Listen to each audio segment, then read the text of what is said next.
Hey friends, it's Lori with Farmhouse Stencil Shop. Here's my take on this Dollar Tree heart. So I am going to start by using this 9 by 12 board, and I am brushing on a good coat of burnt umber paint. Once that's dry, I'm taking some wax and rubbing that on in spots where I want the paint to be resistant. Now I'm going to use Waverly chalk paint in the plaster shade, and I'm going to brush on a generous coat of paint.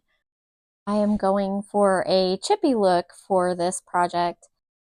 Once I'm finished painting this on and it's dry, I'm going to use some packaging tape, and this is the technique I'm using for this. I'm just putting the tape on and I am pulling it back off, and every spot where that wax was, those are the spots that the tape is able to pull that paint back off to give it a little bit of a chippy effect.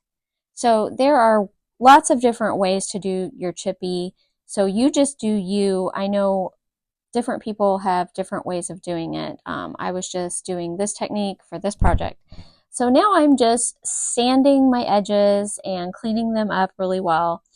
And then I'm going to place my stencil, but what I'm going to do is find the center of my design here, and then I'm going to measure and find the center of my board so I can make sure that I line my stencil up where I want it and get it in the right spot. Now I'm just using flat black paint to stencil on my letters, and I'm going to go over this a couple of times so it will look nice. And then once I'm done with this part, I'm going to use that eyeliner brush and I'm going to fill in all these little bridges. And as you can see, I got a little spot there that I messed up, and I am going to have that fixed in the very next part of this video. You will see that that little bleed is all fixed. You might be able to see where it is. I'm not sure if you can see it.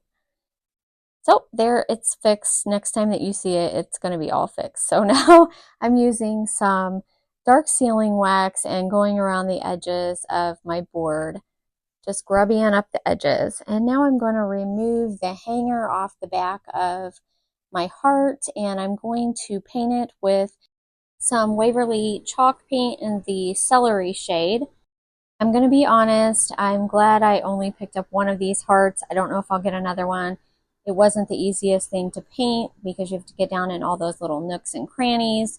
But I did get it covered and I like it. So now I am going back over it with the dry brush technique and brushing a little bit of plaster on there, and also touching it up with some sealing wax as well.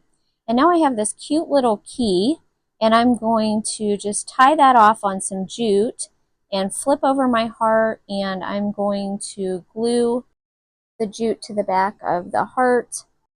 And the next thing I'm going to do is take some Gorilla Glue, and I'm just going to put a lot of Gorilla Glue on the back of this heart and then use some hot glue as well. And then I'm going to glue that to my board. So I think that looks pretty nice the way that it is. And then I have made a bow out of jute, and I'm going to add that onto the front. And then I'm going to trim up the tails of my bow, and then I'm going to use this other little Dollar Tree heart and grubby that up a little bit, and I'm going to glue that into the center of my bow. And that's basically all that I did. I did go back over that little wooden heart with some more of the dark sealing wax. And that's it.